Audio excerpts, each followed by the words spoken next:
أما بعد فأعوذ بالله من الشيطان الرجيم بسم الله الرحمن الرحيم سبحان الذي أسرى بعبده ليلا من المسجد الحرام إلى المسجد الأقصى الذي باركنا حوله لنريه من آياتنا إنه هو السميع البصير صدق الله العظيم وصدق رسوله النبي الكريم ونحن على ذلك من الشاهدين والشاكرين والحمد لله رب العالمين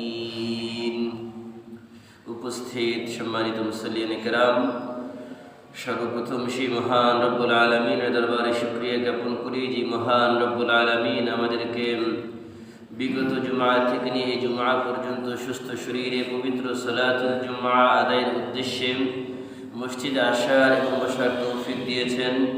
যে মহামনিব আমাদের এই সুযোগ করে দিয়েছেন, সেই মহামনিবের দরবারে সকলেই কালিমাতুশ শুকর আদায় করে পড়ি আলহামদুলিল্লাহ। বিশ্ব মানবতার মুক্তির দূত আকায়ে নামদার সমস্ত নবীদের সরদার হযরত মুহাম্মদুর রাসূলুল্লাহ সকলে পড়ি সাল্লাল্লাহু আলাইহি ওয়াসাল্লাম। সম্মানিত প্রিয় হাজিরিন, আল্লাহ পাক রব্বুল আলামিন ইহকালীন কল্যাণ পরকালীন মুক্তির জন্য উম্মতের জন্য নিজের বান্দাদের প্রতি দয়ার পরশ হয়ে আল্লাহ পাক রব্বুল আলামিন আমাদেরকে এই জগতে সুন্দরভাবে চলার জন্য এবং পরকালীন নাজাত আর মুক্তির জন্য আমাদেরকে আল্লাহ পাক রব্বুল আলামিন কিতাবুল্লাহ আল্লাহর কোরআন দিয়েছেন। এই কিতাবকে বোঝার জন্য আদর্শ আর বাস্তব নমুনা হিসাবে, রোল মডেল হিসাবে নবী মুহাম্মদুর রাসূলুল্লাহ সাল্লাল্লাহু আলাইহি ওয়াসাল্লামকে পাঠিয়েছেন। আল্লাহ পাক রব্বুল আলামিন প্রিয় নবী হযরত মুহাম্মদুর রাসূলুল্লাহ সাল্লাল্লাহু আলাইহি ওয়াসাল্লামকে এই জাতির রাহবার তথা উম্মতের রাহবার এবং উম্মতের পথ প্রদর্শক এবং উম্মতের জীবনের প্রতিটি সমস্যার সমাধানের জন্য আল্লাহ তাআলা পাঠিয়েছেন। আল্লাহ পাক রব্বুল আলামিন তার পবিত্র কোরআনুল কারীমের মধ্যে ইরশাদ করেন, লাকাদ কানা লাকুম ফি রাসূলিল্লাহি উসওয়াতুন হাসানাহ, তোমাদের জন্য সর্বোত্তম আদর্শ নমুনা হচ্ছে নবী মুহাম্মদুর রাসূলুল্লাহ সাল্লাল্লাহু আলাইহি ওয়াসাল্লাম। তার মানে হচ্ছে মানুষের জীবনে যত সমস্যা আছে সকল সমস্যার সমাধান দিতে পারে আল কোরআন। আর আল কোরআনের বাস্তব নমুনা হচ্ছে নবী মুহাম্মদুর রাসূলুল্লাহ সাল্লাল্লাহু আলাইহি ওয়াসাল্লাম। নবী মুহাম্মদুর রাসূলুল্লাহ সাল্লাল্লাহু আলাইহি ওয়াসাল্লাম তিনি এই জগতে যখন আসলেন, আসার পরে দীর্ঘ 40 বছর অতিবাহিত করলেন। 40 বছর অতিবাহিত করার পরে তিনি যখন নবুয়ত প্রাপ্ত হলেন, নবুয়ত প্রাপ্ত হওয়ার পরে আল্লাহ পাক রব্বুল আলামিন নবীদের মাধ্যমে এমন এমন অলৌকিক আশ্চর্যজনক ঘটনা ঘটান যেটা কারো পক্ষে সম্ভব নয়। আল্লাহ তাআলা যুগে যুগে যত নবী পাঠিয়েছেন সকল নবীদেরকে আল্লাহ তাআলা কিছু না কিছু মুজিজা দিয়েছেন। আর মুজিজা বলা হয় নবীদের দ্বারা এমন অলৌকিক আশ্চর্যজনক ঘটনা ঘটানো যেটা সাধারণ মানুষের পক্ষে কোনোভাবেই সম্ভব না, এবং যেই ঘটনাকে আপনি বাস্তবিকভাবে এটাকে অসম্ভব মনে করবেন, কিন্তু এটাকেই আল্লাহ তাআলা সম্ভব করেন নবীদের মাধ্যমে। আর এটাকেই বলা হয় মুজিজা। সুতরাং আল্লাহ তাআলা তার দ্বীনকে বাস্তব দেওয়ার জন্য নবী যে আল্লাহ তাআলার পয়গম্বর, আল্লাহ তাআলার নির্বাচিত বান্দা, এটাকে বাস্তবায়ন করার জন্য, এটাকে মানুষের সামনে প্রকাশ করার জন্য কখনো কখনো আল্লাহ পাক রব্বুল আলামিন নবীদের দ্বারা বিভিন্ন মুজিজা এরকম অলৌকিক ঘটনা ঘটিয়েছেন। তো প্রত্যেক নবীর এরকম কিছু মুজিজা ছিল। যেমন দাউদ আলাইহিস সালাতু ওয়াস সালাম, তিনি হাত দিয়ে লোহা যখন গরম করা হয়, গরম করার পরে সেই লোহা দিয়ে যখন কাবা যা চান তাই বানাতে পারেন, তৈরি করতে পারেন। কিন্তু আল্লাহ তাআলা দাউদ আলাইহিস সালাতু ওয়াস সালামকে এমন ক্ষমতা দিয়েছিলেন, তিনি তার হাত দিয়ে লোহাকে যেভাবে ইচ্ছা সেভাবে তিনি নাড়াতে পারতেন, সেই জিনিস তৈরি করতে পারতেন। শক্ত লোহা তার হাতের মধ্যে একদম নরম হয়ে যেত তুলার মতো। সুবহানাল্লাহ। আল্লাহ পাক রব্বুল আলামিন মুসা আলাইহিস সালাতু ওয়াস সালামকে ৯টি মুজিজা দিয়েছিলেন। আল্লাহ পাক রব্বুল আলামিন দাউদ আলাইহিস সালাতু ওয়াস সালামকে মুজিজা দিয়েছেন। আল্লাহ পাক রব্বুল আলামিন শুআইব আলাইহিস সালাতু ওয়াস সালামকে লাঠির মুজিজা দিয়েছেন। আবার এই লাঠির মুজিজা আল্লাহ পাক রব্বুল আলামিন মুসা কালিমুল্লাহকেও দিয়েছেন বংশ পরাক্রমায়, ওয়ারিস সূত্রে। আল্লাহ পাক রব্বুল আলামিন যখন মুসা আলাইহিস সালাতু ওয়াস সালামের হাতে লাঠি দিলেন, আল্লাহ পাক রব্বুল আলামিন বললেন, মা হিয়া আসাই, যে মুসা তোমার হাতে কি? তিনি বললেন, ক্বালা হিয়া আসাই, আমার হাতে লাঠি। বলল, এটা দিয়ে তুমি কি করো? তিনি বললেন, ক্বালা হিয়া আসাই আতাওয়াক্কাউ আলাইহা ওয়া আহুশু বিহা আলা গানামি ওয়া লিয়া ফিহা মাআরিবু উখরা। তিনি বললেন, এই লাঠি দিয়ে আমি কখনো কখনো ছাগলের জন্য গাছ থেকে পাতা পারি। পারেন না আপনারা? আতাওয়াক্কাউ আলাইহা, কখনো কখনো আমি এটার উপরে হেলান দিয়ে বসি। ওয়া আহুশু বিহা আলা গানামি ওয়া লিয়া ফিহা মাআরিবু উখরা, এবং আরো অন্য অন্য কাজ করি এই লাঠি দিয়ে। সুতরাং আবার এই লাঠি আল্লাহ পাক রব্বুল আলামিন মুসা আলাইহিস সালামকে ফেরাউনের সামনে যখন গিয়েছে তখন বলেছেন, ফালকিহ, আপনি লাঠিটাকে জমিনের মধ্যে ফেলে দেন। ফেলে দিয়েছেন, সেটা এই লাঠি বিশ্বধরে সাপ হয়ে দৌড়াদৌড়ি শুরু করে দিয়েছে। সুবহানাল্লাহ। তিনি ভয় পেয়ে গেলেন। তখন আল্লাহ পাক রব্বুল আলামিন, লা তাখাফ, আপনি ভয় পাবেন না, এই লাঠিকে হাত দিয়ে ধরেন, আবার লাঠি হয়ে গেছে। সুতরাং এইগুলো ছিল নবীদের মুজিজা। প্রত্যেক নবীর এরকম মুজিজা আছে। আমার আপনার নবী আল্লাহ পাক রব্বুল আলামিন ৫ থেকে ৫,৫০০ মুজিজা দিয়েছেন। এর মধ্যে সর্বশ্রেষ্ঠ মুজিজার নাম হচ্ছে পবিত্র আল কোরআন।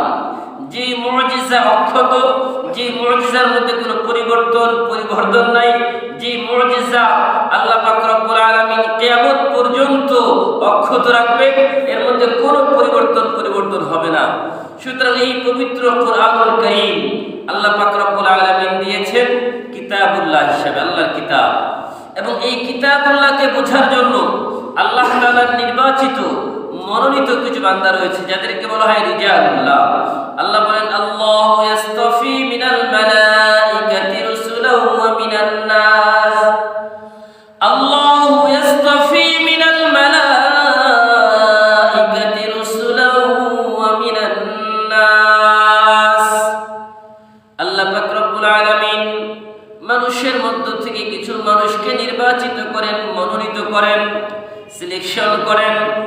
আবার ফেরেশতাদের মধ্য থেকেও আল্লাহ পাক রব্বুল আলামিন কিছু ফেরেশতাকে প্রধান হিসেবে নির্বাচিত করেন। যেমন আল্লাহ পাক রব্বুল আলামিন হযরত জিবরাইল আলাইহিস সালাতু ওয়াস সালামকে সকল ফেরেশতাদের নেতা বানিয়ে দিলেন। রূহুল আমিন, নাযালা বিহি রূহুল আমিন আলা কলবিকা লিতাকুনা মিনাল মুনযিরিন বিলিসানিন আরাবিয়্যিন মুবিন। আল্লাহ পাক রব্বুল আলামিন জিবরাইলকে দায়িত্ব দিলেন, তোমার কাজ হচ্ছে নবীদের কাছে পয়গাম নিয়ে যাওয়া। যত নবী আদম থেকে মুহাম্মদুর রাসূলুল্লাহ সাল্লাল্লাহু আলাইহি ওয়াসাল্লাম পর্যন্ত যত নবী এসেছে, সকল নবীদের কাছে বার্তা নিয়ে এসেছেন আল্লাহর কাছ থেকে। আল্লাহ পাক রব্বুল আলামিন ইসরাইলকে দায়িত্ব দিলেন, আল্লাহ তাআলা মিকাইলকে দায়িত্ব দিলেন, আল্লাহ তাআলা মালাকুল মাউত আজরাইলকে দায়িত্ব দিলেন। আল্লাহ তাআলা 4 জনকে সকল ফেরেশতাদের প্রধান বানিয়ে দিলেন। এইভাবে আল্লাহ তাআলা নবীদের মধ্য থেকেও বিভিন্ন মানুষের মধ্য থেকে কিছু মানুষকে আল্লাহ নির্বাচিত করেন। এই কোটি কোটি মানুষের মধ্য থেকে আল্লাহ পাক রব্বুল আলামিন 1,00,000 মতান্তর 2,24,000 নবী পয়গম্বর নির্বাচিত করেছেন। আল্লাহ পাক রব্বুল আলামিন সর্বশেষ নবী আখিরুজ জামান নবী মুহাম্মদুর রাসূলুল্লাহ সাল্লাল্লাহু আলাইহি ওয়াসাল্লামকে নির্বাচিত করেন। আল্লাহ পাক রব্বুল আলামিন নবী মুহাম্মদুর রাসূলুল্লাহ সাল্লাল্লাহু আলাইহি ওয়াসাল্লামকে যখন সর্বশেষ নবী হিসেবে নির্বাচিত করেন, তখন তার দায়িত্ব বড় না ছোট? আপনি যখন জানবেন যে আপনার পরে আর কেউ এই দায়িত্ব পালন করতে পারবে না, কিন্তু এই দায়িত্বটা অব্যাহত রাখতে হবে। সুতরাং নবী মুহাম্মদুর রাসূলুল্লাহ সাল্লাল্লাহু আলাইহি ওয়াসাল্লামকে আল্লাহ তাআলা সবার আগে সৃষ্টি করেছেন, পাঠিয়েছেন সবার পরে। সবার আগে কি করেছেন? প্রধান অতিথি, প্রধান মেহমান, প্রধান বক্তা কখন আসে? মাহফিলে কখন আসে বলেন না কেন? আমাদের প্রিয় হাবিব তো ছিলেন প্রধান, সবার প্রধান। যেহেতু সকল নবীদের নবী সাইয়্যিদুল মুরসালিন, সাইয়্যিদুস সাকলাইন, দুজাহানের সরদার, রাহমাতাল লিল আলামিন, বিশ্ব মানবতার জন্য রহমত। শুধু মানবতার জন্য নয়, বিশ্বের যত প্রাণীকুল আছে সকলের জন্য রহমত। সেই নবী সবার আগে আল্লাহ তাআলা তাকে সৃষ্টি করেছেন, কিন্তু পাঠিয়েছেন সবার পরে। তার মানে সবাই অপেক্ষায় ছিল। আল্লাহ পাক রব্বুল আলামিন বলেন, ইয়াতি মিন বা'দি ইসমিহি আহমদ ওয়া ইয ক্বালা ঈসা ইবনু মারইয়াম ইয়া বানী ইসরাঈল ইন্নী রাসূলুল্লাহি ইলাইকুম মুসাদ্দিকান লিমা বাইনা ইয়াদাইয়া মিনাত তাওরাতি ওয়া মুবাশশিরান বিরাসূল ইয়াতি মিন বা'দি ইসমিহি আহমদ। এবার ঈসা আলাইহিস সালাতু ওয়াস সালাম তার উম্মতকে বললেন, হে আমার জাতি, আমি তোমাদেরকে এমন একজন নবীর সুসংবাদ দিচ্ছি যার নাম হবে আহমদ। বলেন, যার নাম কি হবে? সুতরাং আল্লাহর পক্ষ থেকে ফয়সালাকৃত নাম হচ্ছে আহমদ। আর দুনিয়াতে নিজের মায়ের নাম রাখা নাম হচ্ছে মুহাম্মদ। আল্লাহ তাআলা কি নাম রেখেছেন? আহমদ। আহমদ না, কি বলবেন? আহমদ। আবার আহমদ বলবেন না, আহমদ মানে হচ্ছে বেকুফ। আহমদ কি বলবেন? আহমদ মানে হচ্ছে সব থেকে বেশি প্রশংসিত। আর মুহাম্মদ মানে যার প্রশংসা করা হয়, যিনি সব থেকে বেশি প্রশংসিত হন। আল্লাহ রাসূল সব থেকে বেশি প্রশংসা করেন আল্লাহ, আর দুনিয়ার সকল মানুষ মিলে সবাই প্রশংসা করেন কার? নবী মুহাম্মদুর রাসূলুল্লাহ সাল্লাল্লাহু আলাইহি ওয়াসাল্লামের। নবী মুহাম্মদুর রাসূলুল্লাহ সাল্লাল্লাহু আলাইহি ওয়াসাল্লাম দুনিয়াতে আসলেন, নবুয়ত প্রাপ্ত হলেন। নবুয়ত প্রাপ্ত হওয়ার পরে আল্লাহর পক্ষ থেকে আদিষ্ট হলেন, ওয়া আনযির আশীরাতাকাল আকরাবিন। তিনটা বছর গোপনে গোপনে দ্বীনের দাওয়াত দিলেন। দ্বীনের দাওয়াত গোপনে দিতে থাকলেন।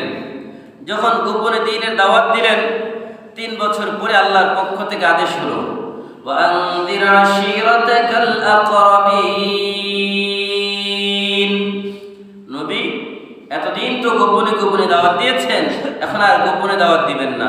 এখন আপনার যারা আত্মীয় স্বজন, যারা আপনার কাছের মানুষ, যারা আপনার প্রিয় বন্ধু, তাদের যারা আপনার আস্থাভাজন, তাদের কাছে আপনার এই দ্বীনের দাওয়াত পৌঁছে দেন।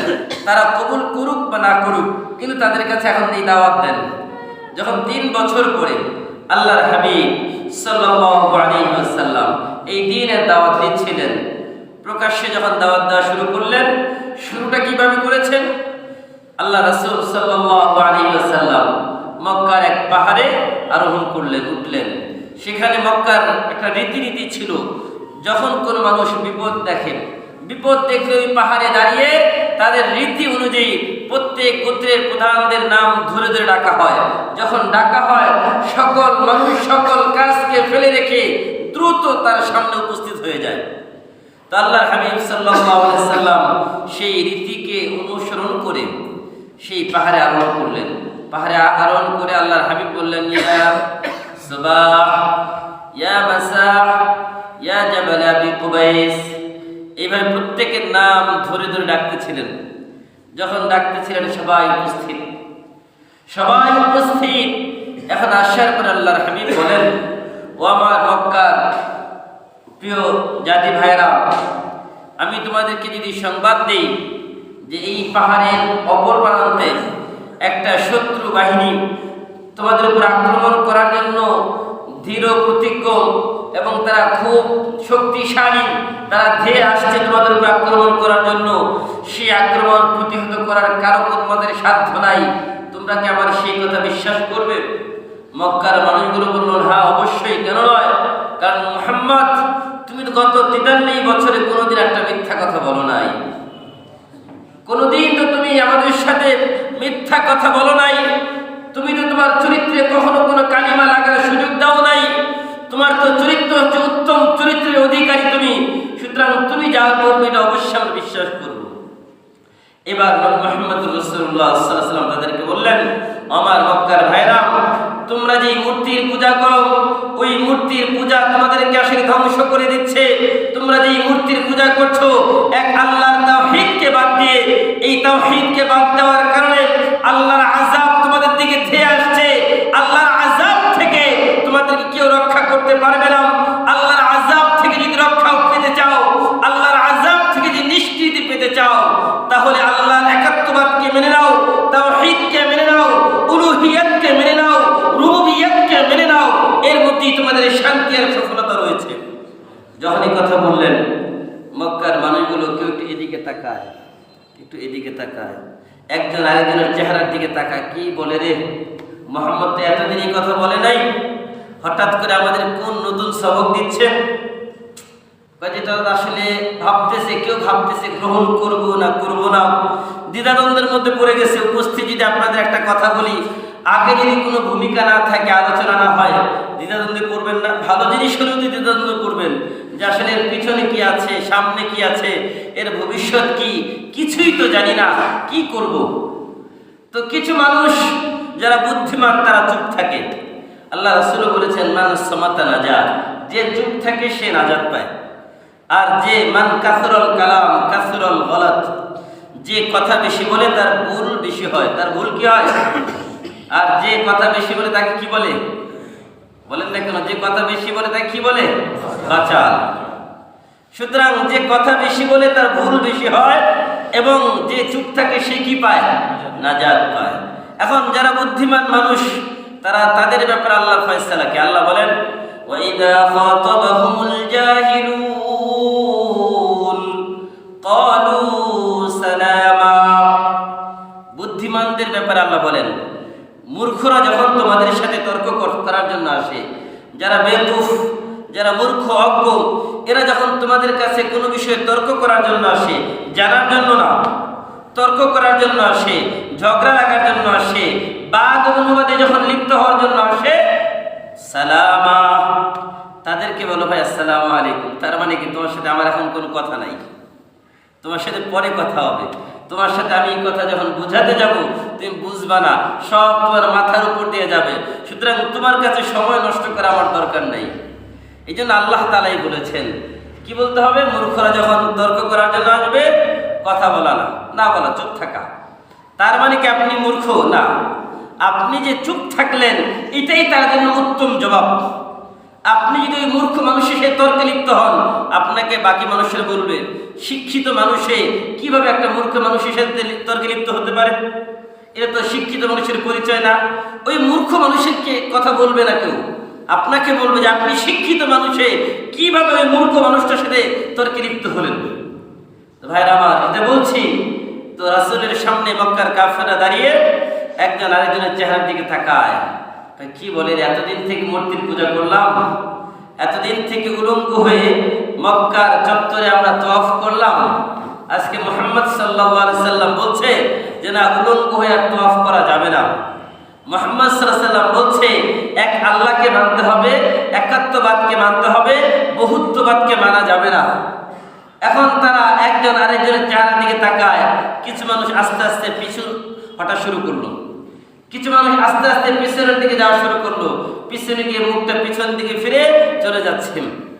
আবার কিছু মানুষ বলল যে মুহাম্মদের তার কোনো কাজ নাই, সে আবার নতুন কোন ধর্মের আবির্ভাব করলো, সুতরাং তার ধর্ম না মানাই ভালো, আপনার ধর্মের উপরে থাকি। আর কিছু মানুষ তো থাকে উপস্থিত, তারা কথা বলে ফেলে, তারা কোনো চিন্তা ভাবনা করে না। এইরকম ছিল আবু লাহাব। কে ছিল? আবু লাহাবের নাম ছিল আব্দুল উজ্জা। আবু লাহাব সম্পর্কে রাসূলের চাচা হয়। কি হয়? চাচা, আপন চাচা। কিন্তু যখন এই কথা বললো তখন আবু লাহাব বলল, আলিহাদা জামাতানা, তাব্বান লাকা আলিহাদা জামাতানা, তুমি ধ্বংস হও মুহাম্মদ, এই জন্যই কি তুমি আমাদেরকে একত্রিত করেছো? আমাদের কত ইম্পর্টেন্ট কাজ ছিল, গুরুত্বপূর্ণ কাজ ছিল, ওই কাজকে ফেলে রেখে তোমার এই অনর্থক বকবক শোনার জন্য আসছি আমরা। যখন এই কথা বলছেন তখন আল্লাহ রাসূল সাল্লাল্লাহু আলাইহি ওয়াসাল্লাম আকাশের দিকে তাকান। যখন বলছে তাব্বান লাকা লিহাদা জামাতানা, এই কথা বলার যখন রাসূলের ধ্বংসের জন্য দোয়া করেছে, আল্লাহ তাআলা ওই আবু লাহাবের নামে একটা সূরা নাযিল করে দিয়েছেন। নাউজুবিল্লাহ বলেন। আবু লাহাবের নামে কি করেছেন? সূরা নাযিল হলেই কি সুবহানাল্লাহ বলা যাবে? কি বলেছেন? তাব্বাত ইয়াদা আবি লাহাবি ওয়া তাব মা আগনা আনহু মালুহু ওয়া মা কাসাব সায়াসলা নারান যাতা লাহাব ওয়া ইমরাআতুহু হাম্মালাতাল হাতাব ফি জিদিহা হাবলুম মিন মাসাদ। এই সূরা আল্লাহ নাযিল করলেন। আল্লাহ তাআলা রাসূলের বিরুদ্ধে বলার কারণে বললেন তাব্বান, বলছে না যে রাসূলকে বলছে তুমি ধ্বংস হও। আল্লাহ বলেন তাব্বাত ইয়াদা আবি লাহাবি ওয়া তাব, তাব্বাত ইয়াদা আবু লাহাব, আবু লাহাবের দুই হাত ধ্বংস হোক। ওয়া তাব, এবং ধ্বংস হয়ে গেছে। তার আল্লাহ তাআলা যেটা বলছেন ধ্বংস হয়ে গেছে, এর মধ্যে কোনো সন্দেহ আছে? মা আগনা আনহু মালুহু ওয়া মা কাসাব, মা আগনা আনহু মালুহু ওয়া মা কাসাব। আবু লাহাব ছিল বড় ব্যবসায়ী, অনেক টাকা পয়সার মালিক, অনেক ক্ষমতাবান। এই জন্য আল্লাহ বলছেন মা আগনা আনহু মালুহু ওয়া মা কাসাব। যেহেতু অনেক সম্পদের মালিক ছিল, এই জন্য আল্লাহ বলেন তার মালুহু, তার সম্পদ, তাকে বাঁচাতে পারে নাই। মা আগনা আনহু মালুহু ওয়া মা কাসাব, এবং সে আরো যা কামিয়েছে, তার যে সন্তান ছিল, তার যে দল ছিল, কর্মী বাহিনী ছিল, কেউ তাকে বাঁচাতে পারে নাই। মা আগনা আনহু মালুহু ওয়া মা কাসাব সায়াসলা নারান যাতা লাহাব। আল্লাহ বলেন সায়াসিন মানে অতি সত্বর, ইয়াসলা প্রবেশ করবে, নারন আগুনের মধ্যে। কেমন আগুন? যাতা লাহাব, লেলিহান অগ্নিশিখা। ওই লেলিহান অগ্নিশিখার মধ্যে অতি সত্বর প্রবেশ করবে। সায়াসলা নারান যাতা লাহাব ওয়া ইমরাআতুহু, সাথে আল্লাহ আবার যোগ করে দিলেন, শুধু আবু লাহাব একা না, তার স্ত্রীও। কে? এখন বলুন হুজুর, তার স্ত্রী কি দোষ করছে? স্ত্রীর দোষ ছিল। যখন একথা শুনছে তখন স্ত্রী হাতে ঝাড়ু নিয়ে রাসূলকে মারার জন্য গেছিল। মহিলাদের অভ্যাস আছে না, এমন দেখবেন কিছু হইলে হাতে ঝাড়ুটা নিয়ে একদম বের হয়ে যায়। তো এই জন্য হাতে ঝাড়ু নিয়ে রাসূলকে মারার জন্য গেছে। হাতে ঝাড়ু ছিল, বাস ওই অবস্থায়, এবং রাসূলের নামে শুধু বদনাম করত। আল্লাহ তাআলা এই জন্য বলেন ওয়ামরাআতু, তার স্ত্রীও ওই জাহান্নামে প্রবেশ করবে, লেলিহান অগ্নিশিখায়। হাম্মালাতাল হাতাব, কেন? ওই আগুনটা, ইমরাতুহু ওয়ামরাতুহু হাম্মালাতাল হাতাব, সে লাকড়ি বহনকারী। লাকড়ি বহনকারী মানে হচ্ছে সে গীবত বেশি করতো। কি করতো বলেন? রাসূলের দোষ শুধু বানিয়ে বানিয়ে বলতো মানুষকে, দোষ নাই কিন্তু তাও মিথ্যা কথা, বানোয়ার কথা বলতো। ওয়ামরাতুহু হাম্মালাতাল হাতাব ফি জিদিহা হাবলুম মিন মাসাদ, তার গলার মধ্যে আল্লাহ তাআলা জাহান্নামের দড়ি পরিয়ে দিবেন, লেলিহান শিখার, অগ্নিশিখার ওই দড়ি তার গলায় পেঁচিয়ে দিবেন, আর এটা ধরে ফেরেশতারা টেনে টেনে জাহান্নামে নিয়ে যাবে। আমিও বলতে চাই, দুনিয়ার মধ্যে একটু ক্ষমতা পেয়ে, টাকা পেয়ে, অর্থ পেয়ে যদি আল্লাহ রাসূলের বিরুদ্ধে যান, ইসলামের বিরুদ্ধে যান, তাহলে অবস্থা কার মতো হবে? বলেন না, কার মতো হবে? এই জন্য সাবধান। আল্লাহ টাকা দিয়েছে, অর্থ দিয়েছে, আল্লাহ নিতেও সময় লাগবে। বলছিলাম আল্লাহ রাসূল একত্ববাদের দাওয়াত দিলেন যে আল্লাহ এক, এটা মেনে নাও। এখন তারা বললো যে না, আমরা এটা মানতে রাজি না। তাদের জন্য ধ্বংস এসেছে, বদর কায়েম হয়েছে। সেই বদরে মক্কার 70 জন বড় বড় লিডার যারা ছিল, সকলেই মক্কার প্রান্তরে চিরকালের জন্য সেখানে নাস্তেনাবুদ হয়ে তারা ধ্বংস হয়ে গেছে। আল্লাহ তাআলা মক্কার সেই একদম গরিব গুরবা, যারা ছিল অসহায় দুর্বল, যাদেরকে কেউ গলায় ধরতো না, যারা একবেলা খেলে আরেকবেলা খেতে পারতো না, যাদের পরনে কাপড় ছিল না, যাদের ঘোড়ায় চড়ার মতো ঘোড়া ছিল না, যাদের গাধা ছিল না গাধার পিঠে চড়বে, যারা 3 জন মুসলমান মিলে একটা গাধার পিঠে আরোহণ করে, এমন একটা অবস্থায় মুসলমান মাত্র 313 জন। অপরদিকে মক্কার সশস্ত্র বাহিনী, মুসলমান কোনো ট্রেনিং নাই, কিচ্ছু নাই, একদম সাধারণ মানুষ। দিন রক্ষার জন্য, ইসলাম রক্ষার জন্য বদরের প্রান্তরে গিয়েছে। আর আল্লাহ পাক রব্বুল আলামিন সেই সশস্ত্র 1000 বাহিনীর বিরুদ্ধে আল্লাহ বিজয় দিয়েছেন। কেমন বিজয়? এমন চূড়ান্ত বিজয় দিয়েছেন, ইতিহাসের পাতায় আজও সেটা স্বর্ণ অক্ষরে লেখা আছে যে মক্কার যত বড় বড় লিডার ছিল, আবু জেহেল সহ সবাই ওই বদরের প্রান্তরে, ওই দুর্বল একদম, যাদেরকে হাতে কেউ গণায় ধরতো না, চিন্তা করতে এরা কি করবে, আমাদের কিছুই করার নাই। এবং আবু জেহেল এত আত্মবিশ্বাসী ছিল, নর্তকী এদেরকে পর্যন্ত সাথে নিয়ে গেছিল, যুবকদেরকে উত্তেজিত রাখার জন্য, গান গাওয়ার জন্য গায়ক নিয়ে গিয়েছে, মঞ্চ তৈরি করেছে। তারা নিশ্চিত যে আমরাই বিজয়ী হব, আমরা সংখ্যা এত, আমাদের সব ট্রেনিং প্রাপ্ত বাহিনী। আর মুসলমানদের দেখা যায় শরীর ধাক্কা দিলে পড়ে যাবে, খায় না 3 দিন থেকে, এদের অস্ত্র নাই, কিচ্ছু নাই, ঘোড়া নাই, কিচ্ছু নাই, ট্রেনিং নাই, এরা আমাদের সামনে দাঁড়াবে কিভাবে? ভাইরা আমার, সব কি শরীরের শক্তি দিয়ে হয়? ইমানের শক্তি যার যত বেশি, তার তত বেশি আল্লাহর কাছাকাছি চলে যাবে। এই জন্য আল্লাহ বলেছেন যে ইমানের শক্তিতে যারা বলিয়ান, আল্লাহ বলেন ইয়াকুম মিনকুম 20 সাবিরুনা ইয়াগলিবু মিআতাইন,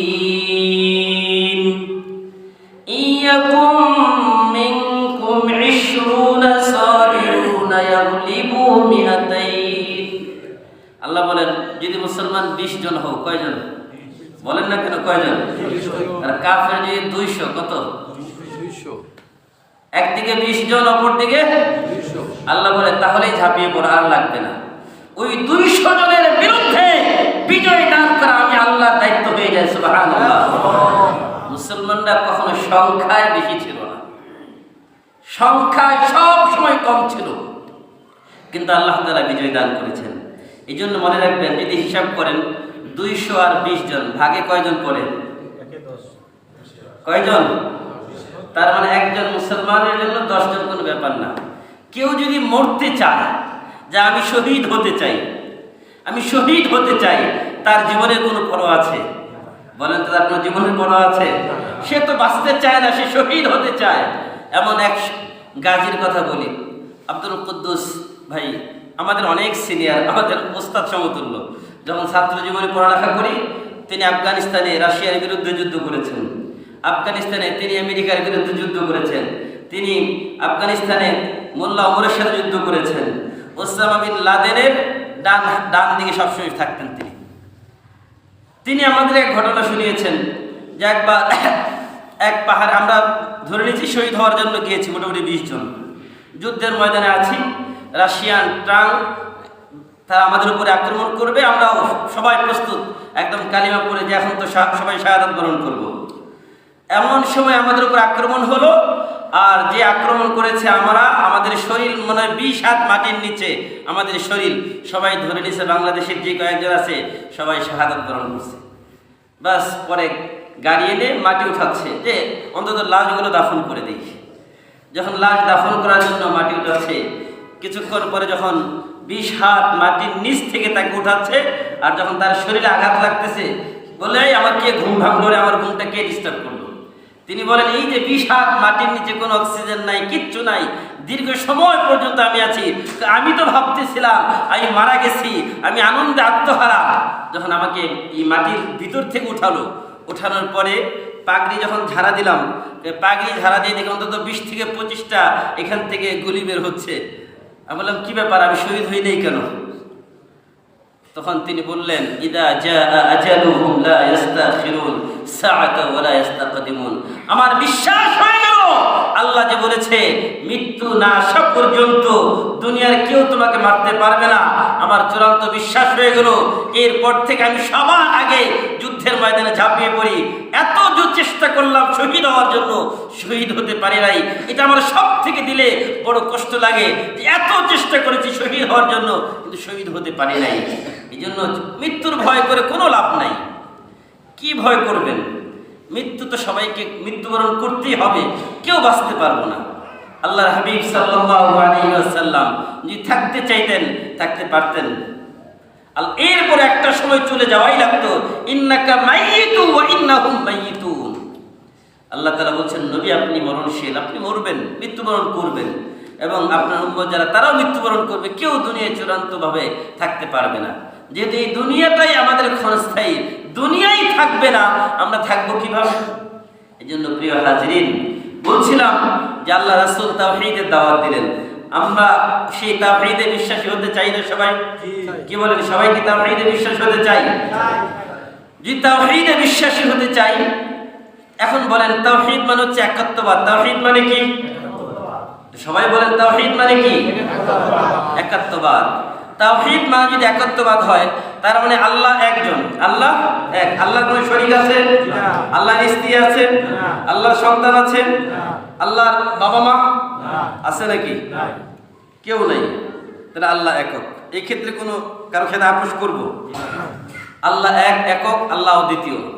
আল্লাহর এই ব্যাপারে কারোর সাথে কোনো আপোষ নাই। এখন কথা হচ্ছে আল্লাহ এক, একক, আল্লাহ অদ্বিতীয়। আমাদের সৃষ্টি করেছেন কে?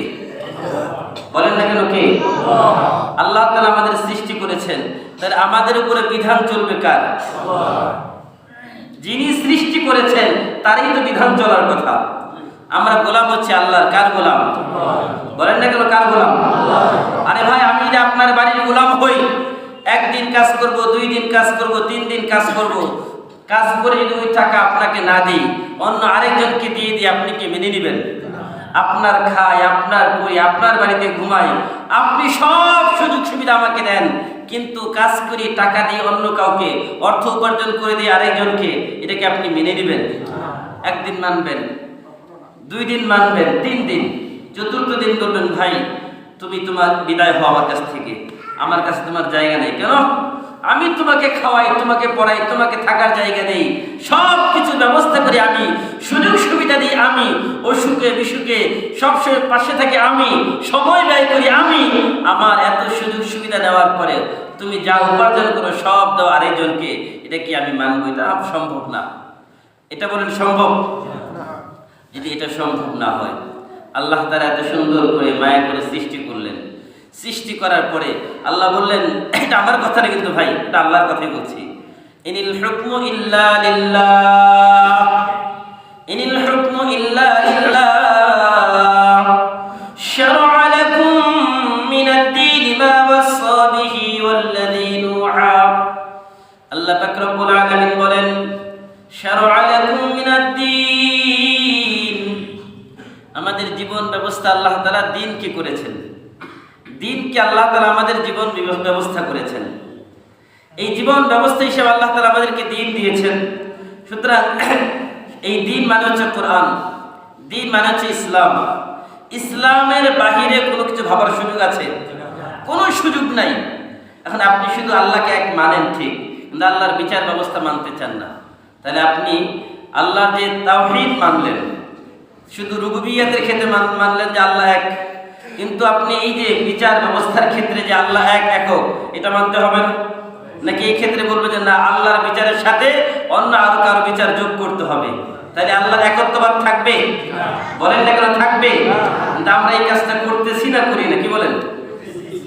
মানব রচিত সংবিধান দিয়ে মানুষের বিচার করতেছি, আল্লাহর বিচারকে দূরে আমরা ফেলে দিয়েছি। তার মানে আল্লাহটার প্রয়োজন নাই, আল্লাহটা হচ্ছে নিম্ন, আর মানুষের যেটা তৈরি করেছে ওই ব্রিটিশদের আইন, এটা হচ্ছে উপরে। তার মানে মানুষ হিসাবে আমরা আল্লাহর আইনকে দূরে সরিয়ে দিয়েছি, আর মানব রচিত সংবিধানকে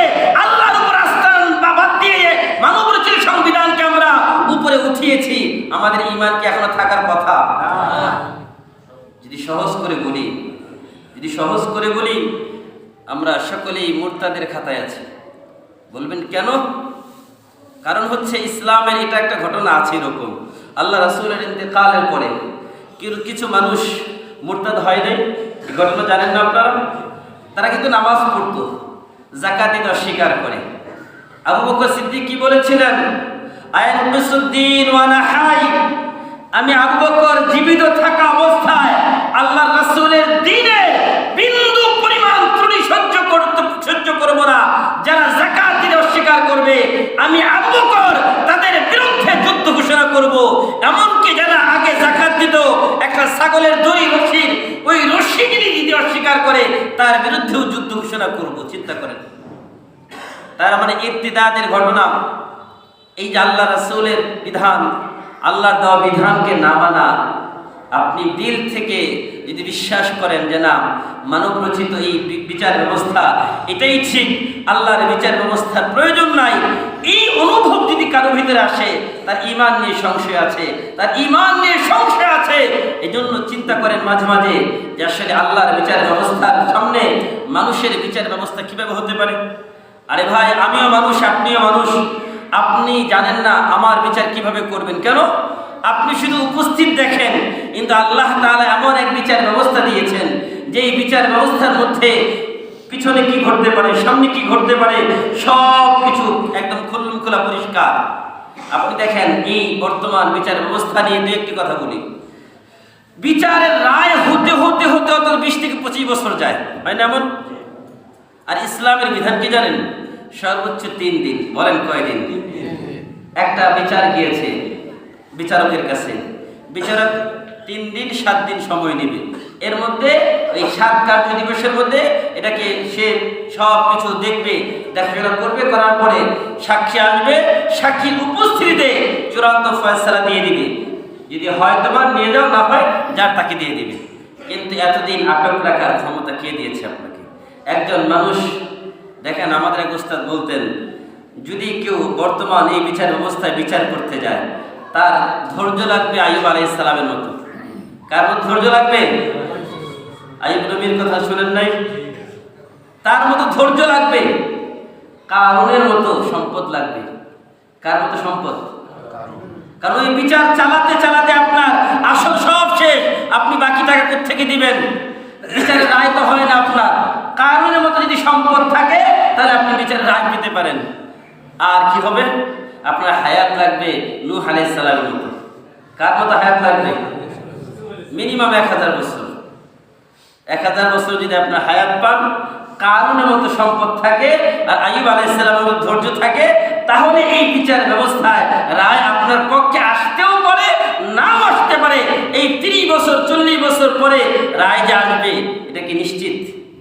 আপনি 20 বছর মামলা চালাইলেন, কিন্তু 20 বছর পরে গিয়ে আপনার এই মামলার রায় আরেকজন পাওয়া গেল।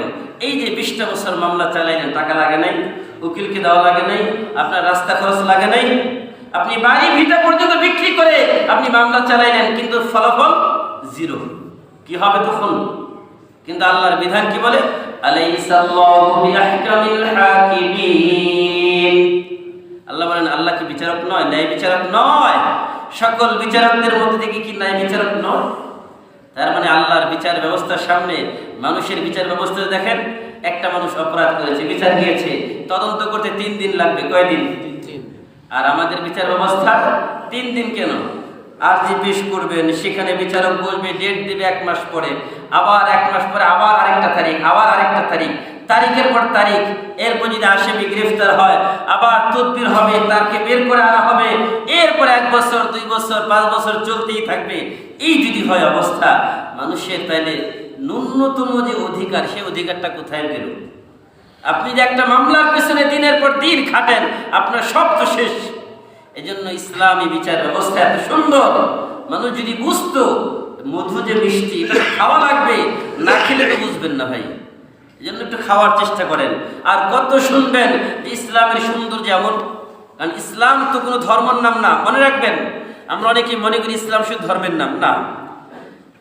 কারণ ইসলাম শুধু ধর্মের নাম না, হিন্দু একটা ধর্মের নাম, কারণ তাদের মধ্যে কমপ্লিট জীবন ব্যবস্থা নাই। খ্রিস্টান একটা ধর্মের নাম, ইহুদি একটা ধর্মের নাম, আপনি দেখেন বাহাই একটা ধর্মের নাম, আপনি যত আছে সব হচ্ছে ধর্মের নাম। কিন্তু ইসলাম শুধু ধর্মের নাম না, ইসলাম একটা জীবন ব্যবস্থার নাম। বলেন ইসলাম কিসের নাম? কারণ আপনার দোলনা থেকে নিয়ে আপনার সন্তান জন্ম থেকে নিয়ে মৃত্যু পর্যন্ত কি হবে সব কিছু আছে। আপনার জীবন ব্যবস্থা কেমন হবে? প্রথমে দেখেন শিশুদের শিক্ষা দরকার আছে না? শিক্ষানীতি কোরআনে আছে না নাই? মুসলমানদের শিক্ষানীতি প্রথমেই দরকার। এই জন্য আল্লাহ শুরুই করেছেন শিক্ষানীতি দিয়ে। হায় রে মুসলমান, ওই শিক্ষানীতি বাদ দিয়ে এমন নাস্তিকবাদের শিক্ষানীতি আমরা শুরু করেছি যেখান থেকে আমাদেরকে বহুত্ববাদের শিক্ষা দেওয়া হচ্ছে। এমন এক সংবিধান পেয়েছিলাম মুসলমান, কোরআন। সেই কোরআনকে বাদ দিয়ে যখনই আমরা মানুষের দেওয়া সংবিধান মেনে নিলাম, বাস আমাদের কপালে শুধু ঝাড়ুর বাড়ি ছাড়া আর কিছুই নাই। কারণ এই যে শান্তির আশা করি কিভাবে হবে? তারপরে দেখেন একটা ছেলে যখন পড়ালেখা শেষ করে যুবক হয়, তার কর্মজীবন দরকার। কর্মজীবন দরকার, সবাই শুধু চাকরি খুঁজে। কেন রে ভাই চাকরি খুঁজবেন? আল্লাহ বলছে আহাল্লাল্লাহুল বাই'a ওয়া হাররামার রিবা। আপনি দেখেন পৃথিবীতে ইহুদিরা সব থেকে বেশি সম্পদশালী। এটাকে খেয়াল করছেন কখনো? ইহুদিরা কখনো চাকরি করে না, এটা ভাববেন। ইহুদিরা চাকরি দেয়, তারা উদ্যোক্তা হয়। কেন? তারা জানে যারা চাকরি করে তারা একটা সীমাবদ্ধ একটা সময়ের মধ্যে, বাস এর মধ্যে তারা গণ্ডির ভিতরে জীবিত, একটা সীমাবদ্ধ তাদের সময়, এর বাহিরে তাদের কোনো কিছু করার সুযোগ নাই। কিন্তু ইহুদিরা সব ব্যবসায় লিপ্ত, একদম ছোট থেকে বাচ্চাকে শেখায় কিভাবে ব্যবসা করতে হবে। কারণ রিজিকের 10 ভাগের 9 ভাগ ব্যবসায়, 1 ভাগ হচ্ছে অন্য জায়গায়। এই জন্য ব্যবসা করবেন, নিজে উদ্যোক্তা হন। আপনি চিন্তা করেন, আপনি দৈনিক আপনি 100 পান বিক্রি করেন, যে শুধু পান বিক্রি করেন 100, তাহলে 5 টাকা করে 100 পান বিক্রি করলে কত টাকা হয়? 500 টাকা। আপনি যদি 2000 টাকার পান বিক্রি করেন কত টাকা হয় হিসাব করেন। এর মধ্যে আপনার 200 টাকা লাভ থাকবে, তা আপনার মাসে গিয়ে 50,000 টাকা আপনি ইনকাম করতে পারবেন। আপনি শুধু চা বিক্রি করেন, আপনি রাস্তায় শুধু চা বিক্রি করেন, দেখবেন দৈনিক আপনি 500 টাকা চা বিক্রি করতেছেন। আপনি দৈনিক 500 টাকা চা বিক্রি করেন, আপনার মাসে 15,000 টাকা। আপনি দেখেন এটা কেন বলছি? কারণ আল্লাহ বলছেন আহাল্লাল্লাহুল বাই'a ওয়া হাররামার রিবা। যুবক শুধু চাকরির পিছনে দৌড়াও, এই সিবি নিয়ে দৌড়াতে দৌড়াতে 30 পার হয়ে যায়, বিয়ে করে না। সমস্যা কি? হুজুর বিয়ে করব, নিজেই তো খেতে পারি না, এখন বাবার হোটেলে খাই, এখন কি আর চাকরির বয়স? চাকরি না করলে কি আর বিয়ে করা যায়? আপনি বলেন চাকরির সাথে কি বিয়ের কোনো সম্পর্ক আছে? যুবকের যৌবন আছে না? এটা ভালো করে বুঝেন বাবাজিরা। যুবকের যৌবন কি চাকরির জন্য দাঁড়িয়ে থাকে, থেমে থাকে নাকি? যুবকের যৌবন তো এটা চলতেই থাকে। যখন তার যৌবনকাল শুরু হয়, যদি তার বিয়ে না হয় কি হবে? সে হয়তো কোনো পতিতালয়ে যাবে, নয়তো কি করবে? কোনো প্রেম প্রীতির মাধ্যমে, অবৈধ সম্পর্কের মাধ্যমে কোনো মেয়ের সাথে সে ফিজিক্যাল রিলেশনে লিপ্ত হবে। তা না হলে কি হবে? হয়তো বা নিজে হস্তমৈথুন করে তার নিজের এই শরীরটাকে নষ্ট করে ফেলবে। সবগুলো হারাম কাজে লিপ্ত হচ্ছে। একটা দোহাই দিয়ে কি সেটা? চাকরি নাই। অথচ আল্লাহ কি বলেছেন? আনকিহুল আয়ামা মিনকুম ওয়াস-সালিহিনা মিন ইবাদিকুম ওয়া ইমাইকুম ইয়াকুনু ফুকারা ইউগনিহিমুল্লাহু মিন ফাদলি ওয়াল্লাহু ওয়াসিউন আলীম। যে বাবারা বিয়ে করাইতে ভয় পান তাদের জন্য আয়াত বলছি। যে যুবক ভাইরা বিয়ে করতে ভয় পাও তাদের জন্য এই আয়াত বলছি। আল্লাহ নিজে বলছেন, আল্লাহ আদেশ করছেন আমর, ওয়ানকিহুল আয়ামা মিনকুম, তোমাদের মধ্য থেকে যে সকল ছেলে মেয়ে, নারী পুরুষ যারা অবিবাহিত, যদি ভয় পাও তাহলে তাদের বিয়ে করিয়ে দাও। কেন? মিন ওয়ানকিহুল আয়ামা মিনকুম ওয়াস-সালিহিনা মিন ইবাদিকুম ওয়া ইমাইকুম। যদি ছেলেটা নামাজি হয়, যদি একটু দিনদার হয়, পরহেজগার হয়, মেয়েটা দিনদার হয়, পরহেজগার হয়, বিয়ে করিয়ে দাও। তার লাভ কি? ইয়াকুনু ফুকারা, যদি তুমি দরিদ্র হও, গরিব হও, অসহায় হও, ইউগনিহিমুল্লাহু মিন ফাদলি, আল্লাহ বলেন ইউগনিহিমুল্লাহু মিন ফাদলি, আল্লাহ তার নিজের অনুগ্রহে তাকে আল্লাহ অমুখাপেক্ষী করে দিবেন। আল্লাহ তাকে কারো মুখাপেক্ষী করবেন না, তার মানে আল্লাহ তাকে স্বয়ং সম্পূর্ণ করে দিবেন। সুবহানাল্লাহ। শুধু বিশ্বাস দরকার। আল্লাহু ওয়াসিউন আলীম। আল্লাহ ওয়াসি', মানে প্রশস্ত, সম্পদশালী, প্রাচুর্যময়, আলিম, সব জানেন, আল্লাহ জ্ঞানী। এই জন্য শুধু চাকরির পিছনে 32 বছর পার করলেন আর আপনার যৌবন সব শেষ। সন্তান হলো কত বছর বয়সে? সন্তান হলো আপনার 35 বছর বয়সে। এখন বলেন, প্রথম সন্তান 35 বছর আর 40 বছর বয়সে, আপনার ওই সন্তানের সাথে বাবার সম্পর্কটা কেমন হবে? দ্বিতীয় সম্পর্ক হবে আপনার 45 বছর বয়সে। এখন দ্বিতীয় সন্তান যখন 45 বছর হবে, তখন তো আপনার নাতির মতো মনে হবে। ওই সন্তান কিনে আপনি বাহিরে যাবেন, মনে হবে মনে হয় আপনার নাতি নিয়ে যাচ্ছে। এরকম অনেক ঘটনা আছে। এই জন্য সময় মতো বিয়ে করেন, তাহলে কি হবে? আল্লাহ বরকত দিবে, গুনাহ থেকে বাঁচবে। যুবক যখন গুনাহ থেকে বাঁচবে, আল্লাহ রাসূল বলেছেন, আন নিকাহ নিসফুল ঈমান, বিবাহ হচ্ছে ঈমানের অর্ধেক। যারা বিয়ে করে তারা অর্ধেক ঈমানের মধ্যে আছে, বাকি অর্ধেক ঈমান এখন অসম্পূর্ণ। যারা বিয়ে করে নাই, বিয়ের উপযুক্ত সামর্থ্য আছে, বিয়ে যারা না করে তাদেরকে বলা হয় মিসকিন। আমরা তো সমাজে মিসকিন বলি কাদেরকে? যাদের সম্পদ নাই এমন তারা। কিন্তু যারা উপযুক্ত, সম্পদ আছে, সব কিছু আছে, বয়স হয়েছে, বিয়ে করে না, এদেরকে আল্লাহ রাসূলের ভাষায় বলা হয়েছে মিসকিন। কি বলেন? মিসকিন। এই জন্য এই মিসকিন যেন আর থাকতে না হয়, ওই ব্যবস্থা করে দিবেন বাবা যারা। কেন বলছি? কারণ যুবকদের অধঃপতনের মূল কারণ ওই জায়গায়। এই জন্য ভাইরা আমার, আল্লাহর একত্ববাদে সবাইকে বিশ্বাসী হতে হবে। হব তো ইনশাআল্লাহ? কোন ক্ষেত্রে একত্ববাদের ক্ষেত্রে আমরা কম্প্রোমাইজ করব না ইনশাআল্লাহ। আল্লাহ তাআলা সকল বিধানগুলো আমরা মেনে চলবো। আল্লাহ তাআলা আমাদের সকলকে মানার তৌফিক দান করুন। আমিন। ওয়া আখিরু দাওয়ানা আলহামদুলিল্লাহি রাব্বিল আলামিন।